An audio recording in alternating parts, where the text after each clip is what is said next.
Not that a greeting's going to be missing, but anyway, good afternoon, everyone. Today we're going to talk about how to write, how to put our assignments together so that they're stronger, how to check for those important elements within our assignments, and then of course also the kind of final phase, which is looking at the grammar. And what I'm going to do is be going through different strategies that you can apply. I'm in the chat. I just put my name and my DVC email. So if you'd like copies of the document that I'm about to share, as well as I'm going to show you this outline format I have my students do. If you're interested in getting copies of those, you can just email me at the email I put in the chat, and I'm happy to share that with you. So just to introduce myself, my name is Amy Zink. I teach English at Diablo Valley College. I have been teaching now, and I can't believe it, since 2009, so quite a while now. I also was a DVC student before I transferred to UC Berkeley to get my bachelor's. So yeah, so I have had lots of experience both when I was a community college student tutoring English and then now with teaching English. So I feel like the strategies we're going to talk about definitely will work for English classes, but also other classes where you have, research papers and especially like thesis driven kinds of assignments. So the first thing we're going to be talking about is what I like to call the kind of pre-writing strategies and options, because the most successful assignments and essays are the ones that have really strong ideas. And for us to have strong ideas, we have to have time to really think about the topic and let our minds make connections to the readings we need to use or the research we need to do. And so I think it's good to do pre-writing strategies first, because to me, at least, they're so much less stressful. And for some of the types that I'm going to show you, for those of you who might really overly focus on grammar when you're writing something, there are strategies you can use that you're not even writing in sentences. And so you don't have to think about the grammar, because I think sometimes we can overemphasize the grammar, which is important, because if we don't have good grammar, it can make our ideas and our papers hard for someone to read and understand. But at the same time, if you have this beautiful sentence that doesn't really say anything, that's also not going to do well for the assignment. So let me share, and I have a bunch of things I'm going to be sharing with you all today. Okay, here we go. Let me get, okay. I've been teaching in person, so I apologize for, I may at times kind of take a sec to remember the different features on here. Okay, so for, and hopefully you can all, actually, maybe I'll ask you to do the little symbol, the thumbs up. You should be seeing a document that says College Success Workshop, Pre-writing, Revising, Editing Strategies. Okay, excellent. Yeah, I may ask you now and then give me like a thumbs up or some kind of little, using those, what are they, the little emojis, so that I see, excellent, that you can see them. Okay, so one type of pre-writing strategy, and I think it's my favorite type because I'm guilty of definitely overly focusing on and thinking about grammar. And so is brainstorming. Brainstorming is where you are writing anything that pops into your head, but you're writing it as like a list. So you're writing words and phrases. You're not writing whole sentences. And so I did an example one where I actually used, and let me show this first. So let me go to switch, see new share. So I thought I would bring in the UC personal insight question that all transfer students have to do, because I'm imagining many of you have goals of transferring onto a university. And the questions are pretty similar for the different universities. I got this from UC Berkeley site. So the one question you have to answer is, please describe how you have prepared for your intended major, including your readiness to succeed in your upper division courses once you enroll at the university. And then they give you this nice little kind of hint of specific things you can think about. So they say things to consider. How did your interest in your major develop? Do you have any experience related to your major outside of the classroom, such as volunteer work, internships, and employment, or participation in student organizations and activities? If you haven't had experience in the field, consider including experience in the classroom. This may include working with faculty or doing research projects. So what I did for the brainstorming is I took, and I like to handwrite. I'm not, I'm kind of old school, I guess. Like for me, typing, I'm not the fastest typer, so I like handwriting. So I just brainstormed some things responding to all those different questions in the prompt. So I noted, always loved reading and discussing novels. That's definitely where my interest for becoming an English major first started. Recommended to be an English tutor by my 122 teacher and then became a tutor. Tutored English to students of different levels of English. Also aided ESL and non-ESL lower level courses. For aiding, facilitated study groups, which led me to realize and learn that I love teaching. And then thinking of that question of readiness to succeed at the university level, I was thinking about how at DVC, I took English survey classes, which are similar to the kinds of English classes at the UC.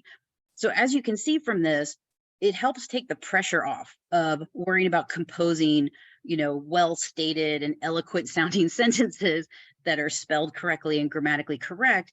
And it gives me the opportunity to just focus on letting myself jot down any kind of relevant ideas that could become part of the response that I give to this personal insight question. Another option is for those who are more maybe visual minded, you could do what we call like mapping or clustering. So this is a more visual way to collect your thoughts and see the relationships between your ideas.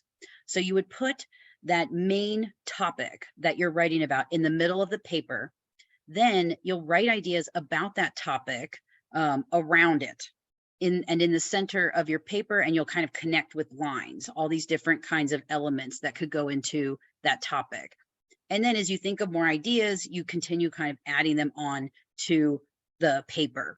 So I used that same University of California transfer question, and I took the information I did in the brainstorm, and I put it into what would be a map. And so you can see how it's a bit more visual.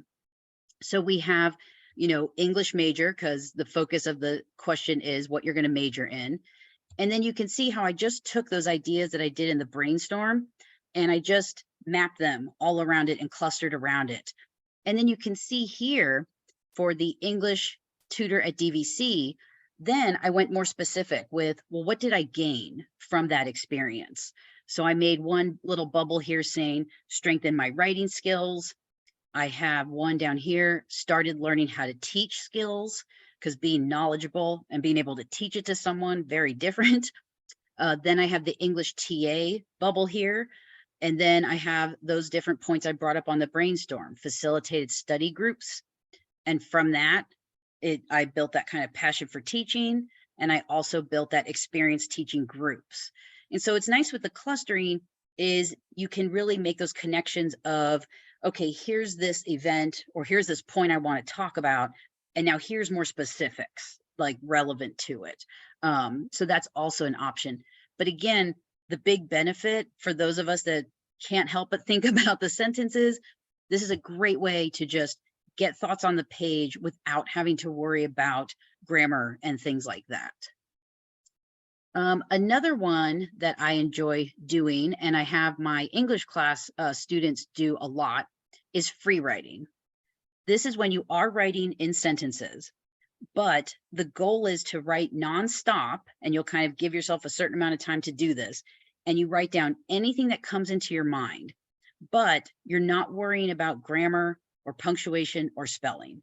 The goal is to just let your mind explore any kinds of ideas you have based on that prompt, any kinds of associations you have, and to not restrict yourself. Like just let yourself write anything, wander away from the topic, wander back, because sometimes you end up writing something that you hadn't realized that you were thinking about, and it could be a really interesting idea to bring into your essay. So what I did for a free writing example that I'll show you in a moment is I took the first essay that I have my English 122 students do, and the topic's about college. And we read different articles that discuss things like how it's related to jobs, how it's also related to like the personal kind of intellectual benefits, how it prepares you for, once you graduate and things like that. And one of the question options, and I chose one of the options I give them, is what should college do / provide for students? This, I think, is a good strategy for many of the classes that you're probably taking, because most instructors will give you very specific options to choose from, or they might have just one option that you have to write about. And so you can kind of have that focus of what is that specific question that I have to write my essay about. And one thing I have my students do is first, I tell them, just answer the question. Just think about, if I asked you this, what would you tell me? So that was the first part of my free write. So I wrote, for my opinion, colleges should help students figure out what they want to do, prepare them for a career, and teach them skills that will help them in life. Then I asked them for the next part to just explain why they think that, like, what are their reasons? And I won't read through this whole thing, but I kind of just let my mind wander. So I noted colleges should provide skills that people can use to have a better life after they graduate. I mentioned how it should prepare them to be an independent adult, also should allow them to get a job in a field that they choose. I point out how if it's useful information, students will learn more and get more out of the experience. I bring in also the cost and how it should provide them with the ability to get a job that will help them pay for their school, as well as, for things for their life. And then I end with noting how, college for many is the last formal kind of education they receive. So it should teach them skills that will enhance their lives, such as critical thinking skills. And what's nice with doing this kind of a free write is the first part, where I'm just responding to that big question, could be a possible thesis statement that I kind of work on and revise and fine tune. But it's nice by not having that pressure of thinking I have to write this beautiful thesis statement, and just let me answer the prompt and not worry about the essay itself, but let me just let my thoughts out. It's going to help me where now that I have something, it's a lot easier to revise it and to make it stronger and to make it sound better. It's always one of the most terrifying things, I think, for most of us, is looking at that blank screen and trying to figure out, oh my God, what am I going to write about? This is such a nice way to just let the thoughts come out, and then you can look at it and examine it and use it and revise it. The part where I have the students then explain their reasons or why they believe what they wrote for that first part, that could possibly be where they could look through and pull out ideas that could become topic sentences that would then focus on paragraphs supporting their thesis and their essay. So again, this is a nice, low stakes, low stress way to get those thoughts on the page. So then you have something to work with versus just feeling like you need to sit down and just write out an essay. It's very rare when those essays are very focused or strong, because our brains don't work that way. We have so many different thoughts and we make connections with things. So doing these kinds of pre-writing things really help us collect our ideas, gives us something to work with, so that we're more likely to have a focused, developed assignment. Another thing, and this is something I have my students do, is an outline. One thing I find over my over a decade of teaching, and even as someone who has to write essays too, one thing many of us struggle with is staying on our point. We typically start off with a point, and then as the essay continues, especially if we just sit down and start writing, generally we tend to start to drift away from our point. We don't necessarily go off topic, but we do drift away from the main argument we've identified at the beginning of our essay. And I think too, we also can get very overwhelmed with the explanation part of our body paragraphs and of our essays. So one thing I have students do is an outline. And in the outline, they only will give me what they think their thesis will be, what the topic sentences are going to be, and then what the evidence will be. So showing you the outline I use, and this is something I'm happy to send you if you want to email me today, I can definitely send this to you, because this is good for any thesis driven kind of essay assignment. And you can always add on for the body paragraphs if you have, let's say, a longer essay. This typically is for a 4 to 5 page thesis driven kind of essay. So what I have students do is first type out what they think their thesis is. What is it that they're going to prove in the essay they're going to write?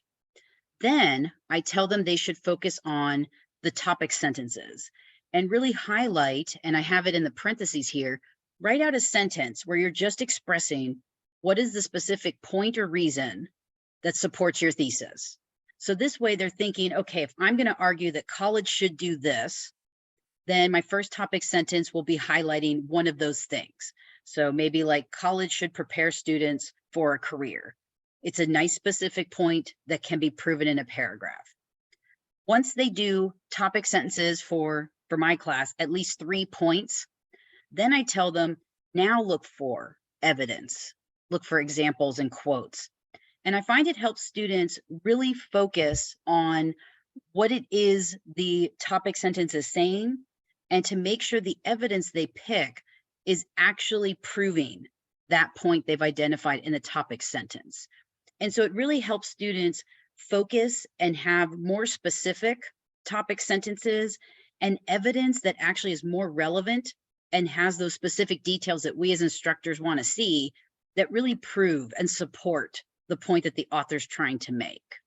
Okay, so again, this is a nice way for students to focus on having that focused argument with focused points that actually support that thesis idea.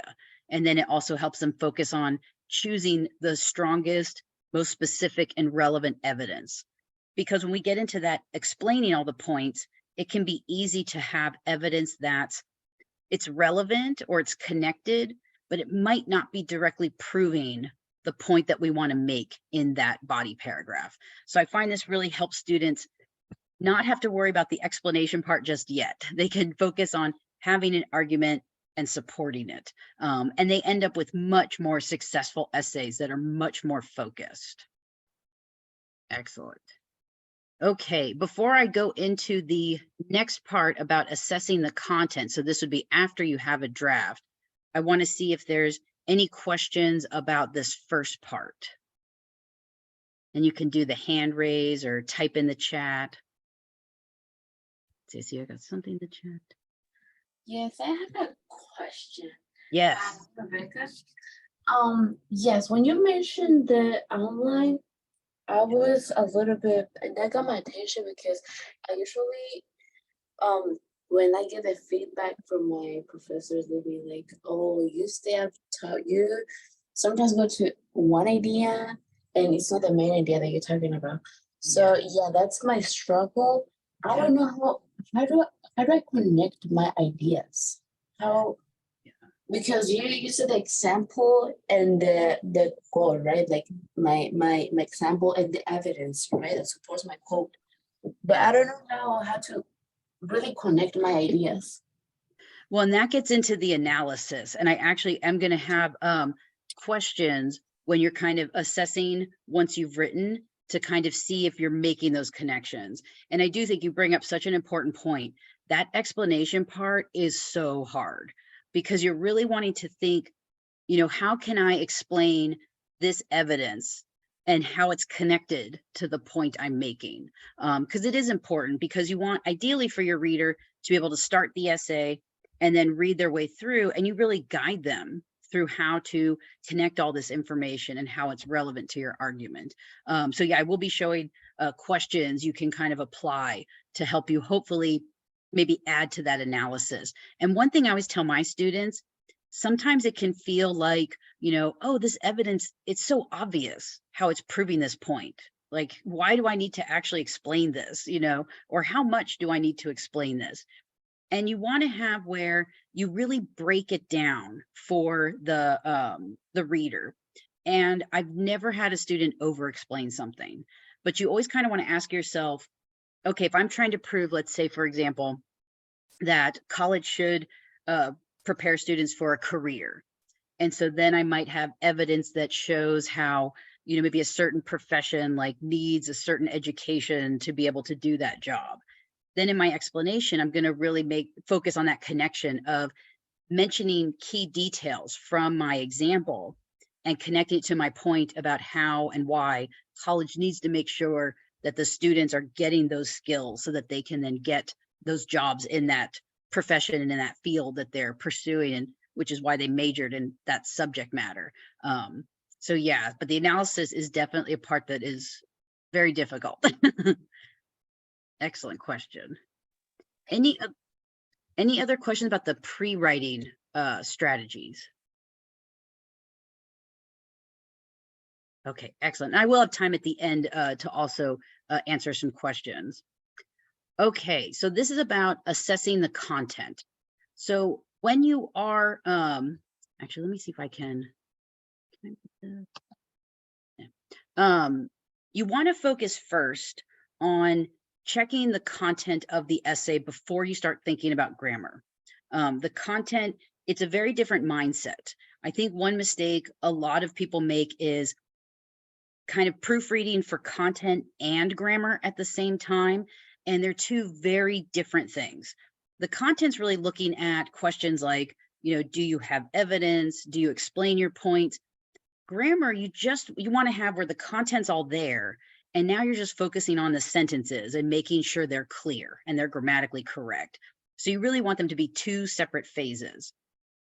So these are questions that you can apply to your own essay. I'm big on having questions for my students because most of the time we think of essays as this like really stressful assignment for our classes, but they are actually a form of communication.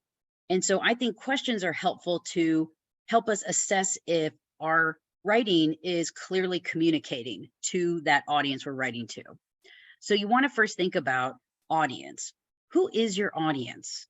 And what does my audience know or not know about my topic? So obviously your teacher for many of your assignments is going to be your audience, but also think about your peers, if they're going to read your essay as well.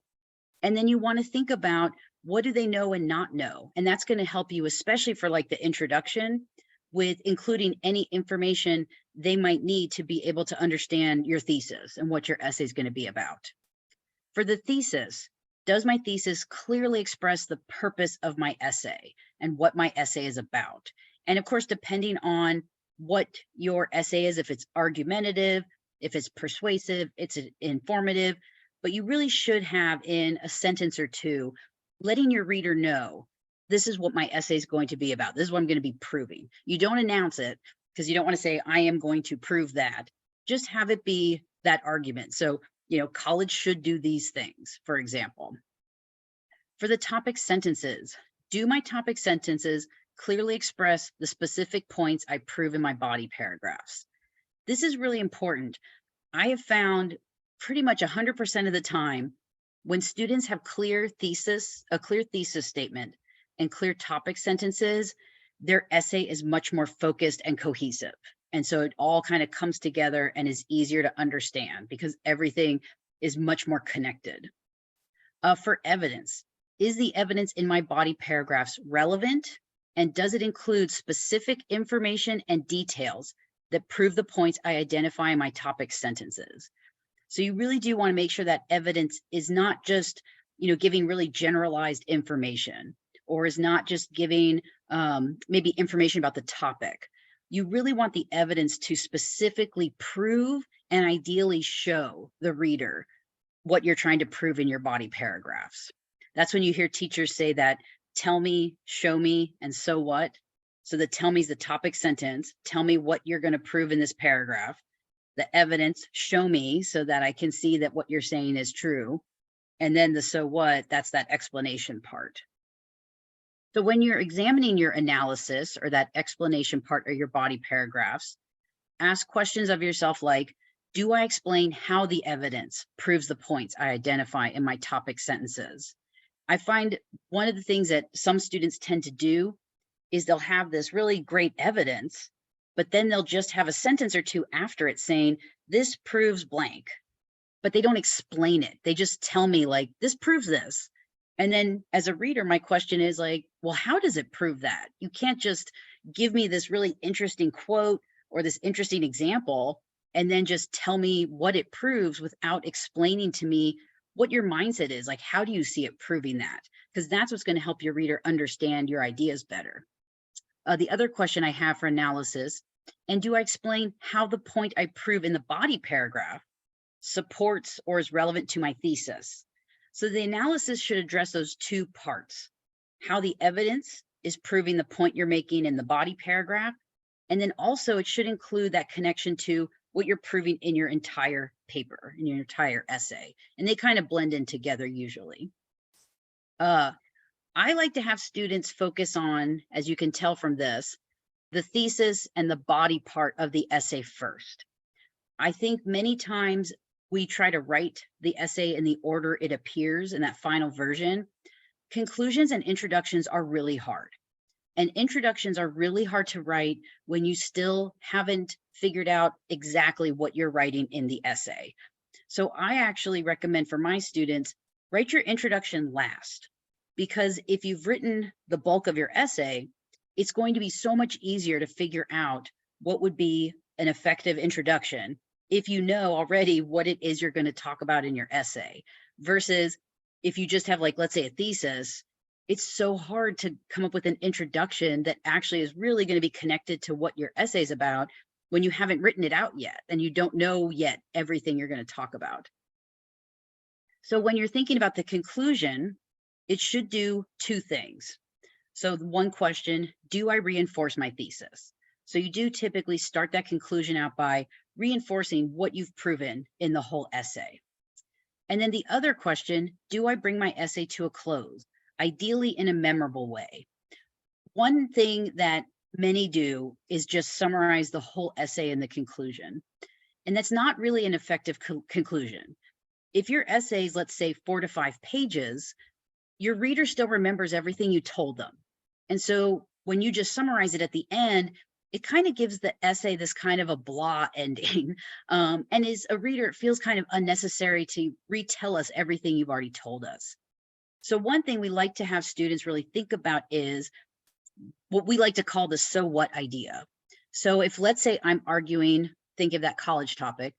If I'm arguing in my essay, all these things I feel like colleges should do, instead of just repeating at the end all the things I say it should do in the conclusion, I instead want to think about what's a so what to my argument? What's a way I can connect it to my audience? What's a way that I can help them see how this topic and what I've argued could relate to them and could somehow connect to them and impact them? And typically, if you do an essay where you're arguing for something of what it should do, one effective way to conclude it and give it a so what is, what would happen if we actually did it? And it's kind of a way of adding to the argument, but you're not bringing in brand new information. Like, you're connecting it to what you've proven in the essay. So I might, in my conclusion, say things like, well, if I've proven in my essay why college should prepare students for the workforce, give them useful skills, help them find what they want to do, I could, in my conclusion, say, yeah, if colleges do all these things, you'll have people who are much happier in their profession, who are able to go right into their profession right out of college. And so they'll be happier and they'll get to start their careers. They'll have great skills that help them live, better and more informed and, kind of great lives and things like that, more productive. And so I'm not bringing up a new topic, but I'm adding something on to what I've proven in my essay. And so my readers can understand why what I've argued and talked about in my essay is important. And then for the introduction, once you've written it, look at it and ask, do I start my introduction with a hook that engages my reader? Really strong essays have some kind of it could be a question, it could be maybe a story, it could be a surprising statistic, it could be kind of an interesting statement that's relevant to what you're going to write about. But the hook is the way we start the introduction, and it's meant to really connect, kind of get our readers interested, which is, kind of hook them, if you will, and get them to want to read more of our essay.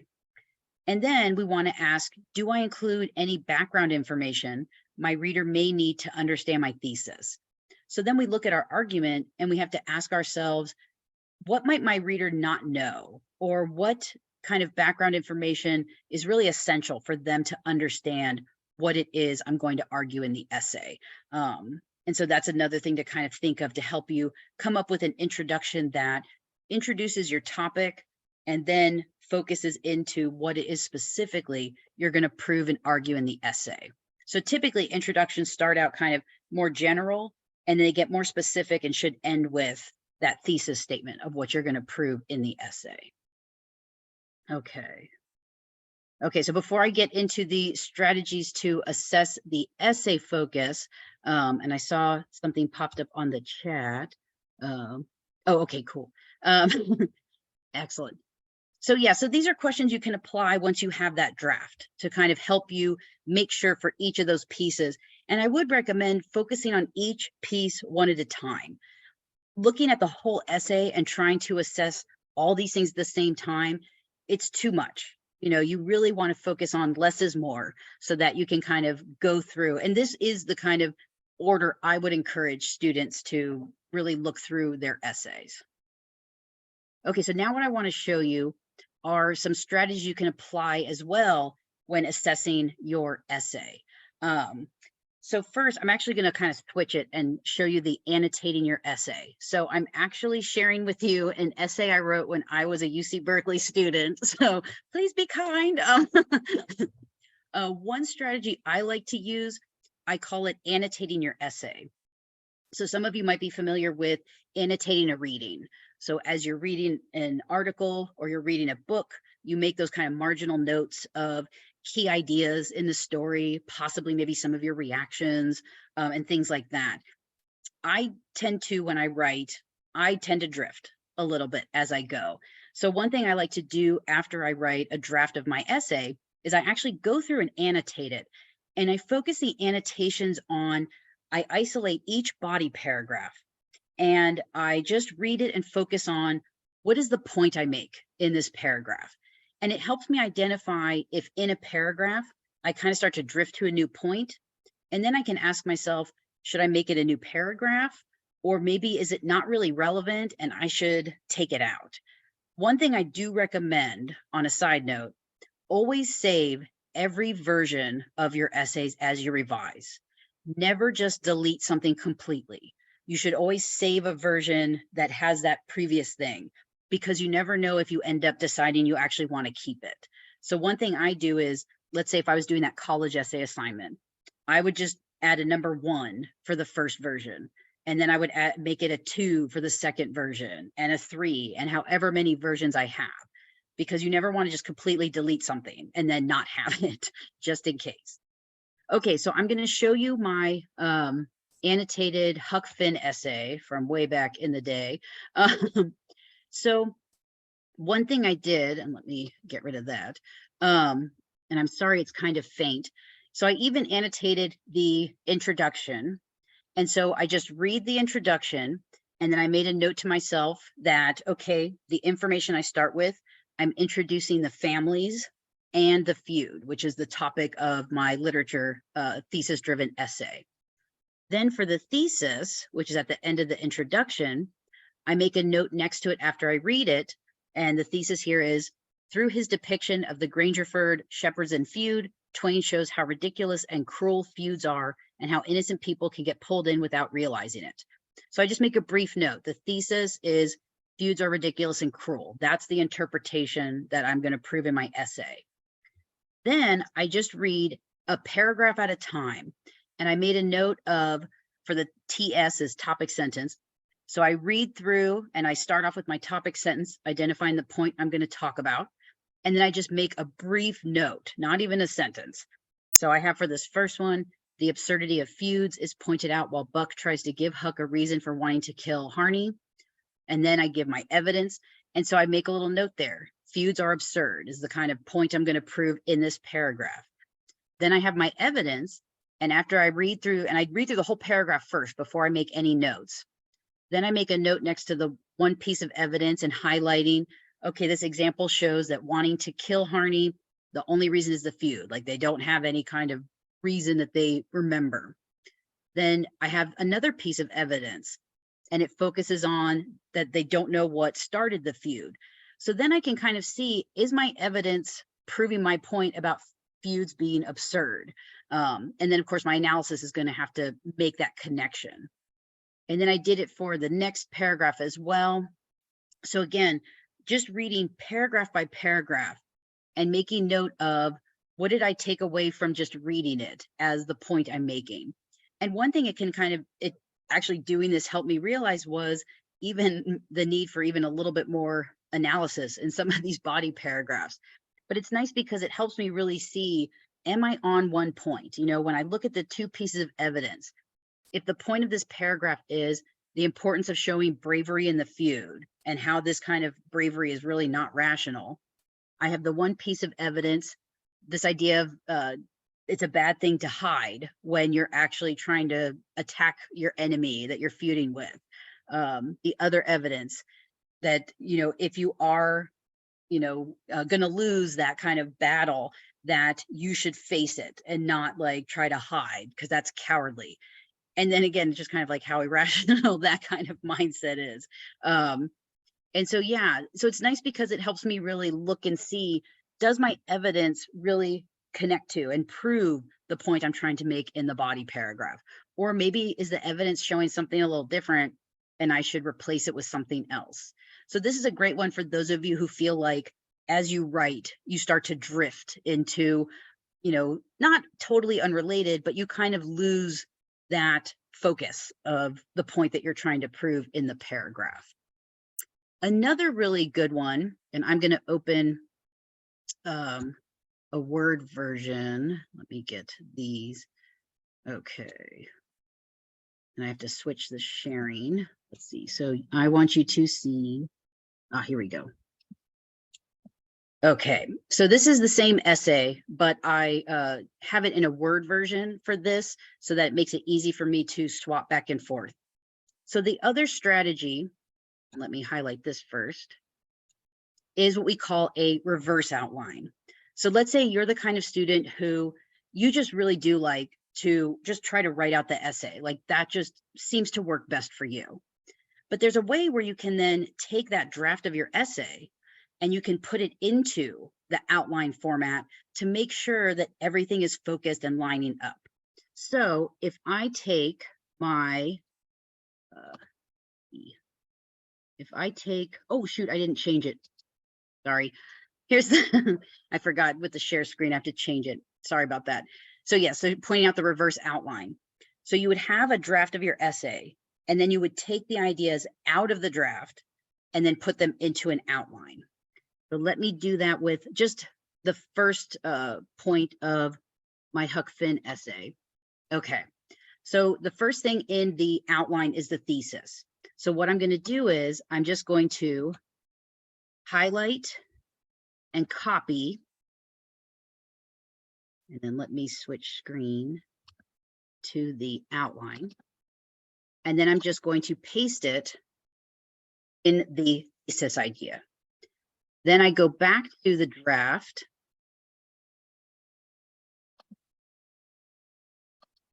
And then I'm going to go to the very first body paragraph. And I'm going to highlight the topic sentence.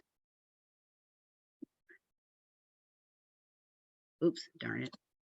And copy this. Okay. And then add it where I have the space for the topic sentence. Then just looking at the quote or the evidence, I want to just take that out. Let's see, and then for me, this first piece of evidence is, here we go, all the way to the end of the quote. So I will copy that and add it to the outline. And I actually have a second piece of evidence, but just for time's sake, I won't add it in. You can have any body paragraph, you can have more than one piece of evidence.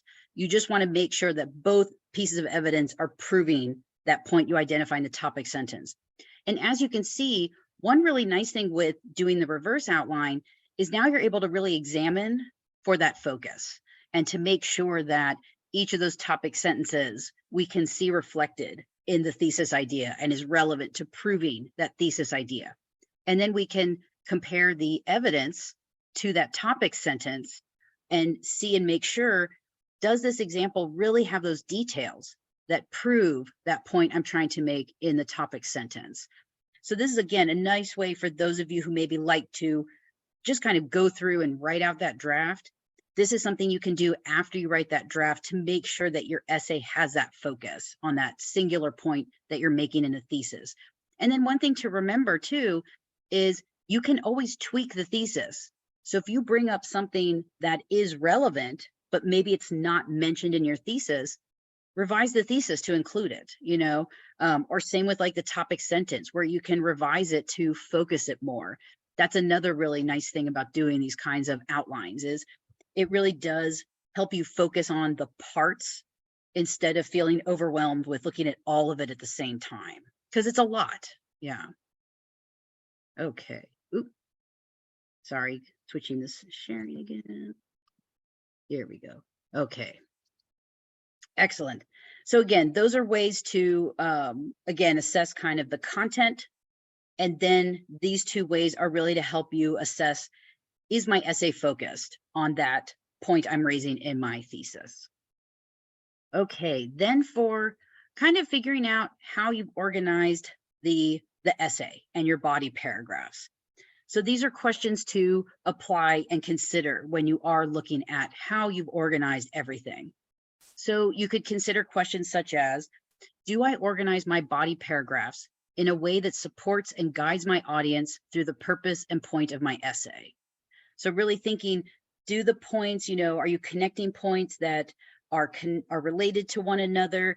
Are you providing maybe, information or definitions or explanations first that the reader needs to understand the points you're going to talk about? So you really want to think about and try to imagine that person reading it and thinking, do I put these paragraphs together in an order that's really easy for them to follow and really helps connect and support my thesis?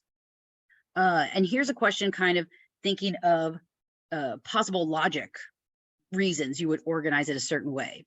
So you could think about, should I organize my essay from least to most? So maybe the least known item and then go to the most well-known, or on the other side, most to least. So the most important or the most familiar or the most persuasive, and then work that way. Should I organize my essay in chronological order? So depending what your topic is, should you write it in the order that the different events or aspects of that topic occurred? Should I organize it in spatial order? So thinking about their location or position in space kind of a thing. So again, it's going to depend on the essay assignment you're doing, which of these is actually relevant for that style of essay.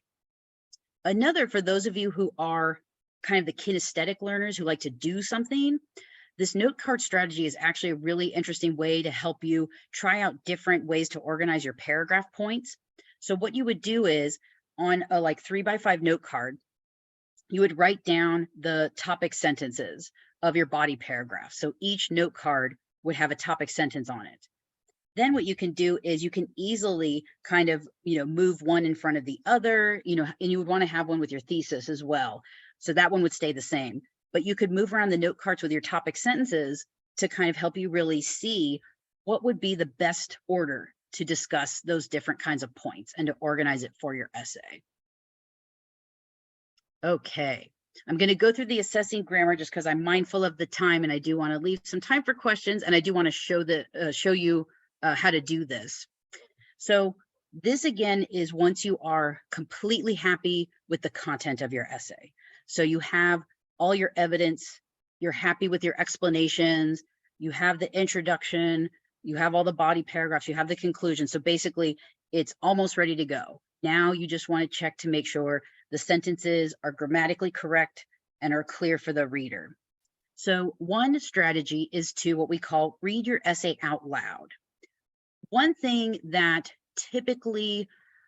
the reasons we typically miss grammar issues is when we read something silently, we tend to go into a skim mode.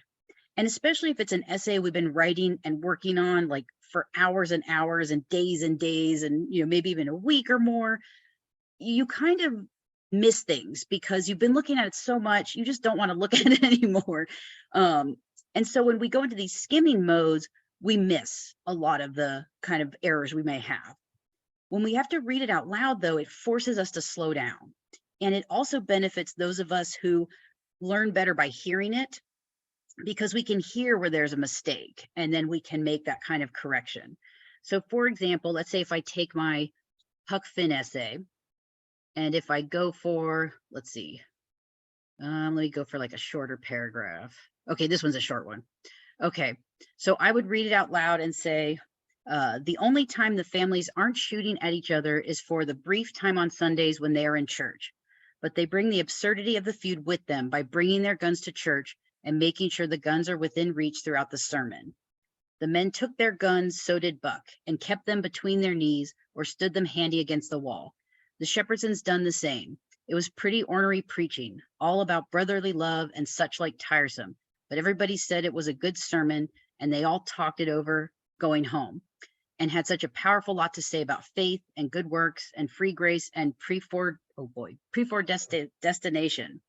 This image of the Grangerfords and the Shepherdsons carrying their guns, symbols of hate and death, into church completely contradicts the ideas of peace and tolerance that the church and its preachers promote. And having the preacher talk about brotherly love seems preposterous and wasted on these families because they're so set in their hate for one another. So you can kind of see how by reading out loud, it's like I'm definitely reading it much slower than if I was just reading it silently to myself. And again, I would probably just start skimming it, and then I'm going to miss different kinds of errors and things like that because I'm just not looking at it slow enough to be able to catch possible like really slight errors. Another good thing too about reading out loud is sometimes when we read it silently, we in our heads, because we know what we were trying to say, we just think it's there, even if it might not actually be there. But when you're reading it out loud and you're reading each word, those things that maybe you forgot to type in, you're going to catch it. So you'll be able to add them in if they're not on the page. The other strategy is, and this is going to sound illogical, is reading your essay backwards. So it's not reading it like word by word backwards, because that would not help with anything. And that would just be frustrating and a waste of time. But if you read it sentence by sentence, starting at the end of your essay and reading it up to the beginning, it forces you to focus on what you've punctuated as a sentence. This is a great way to help you correct what we English teachers call fragments. Fragments are when you have a sentence or you have something punctuated like it's a sentence, but it isn't a sentence. It's missing maybe a subject, it's missing a verb, and so it's not actually expressing a complete thought.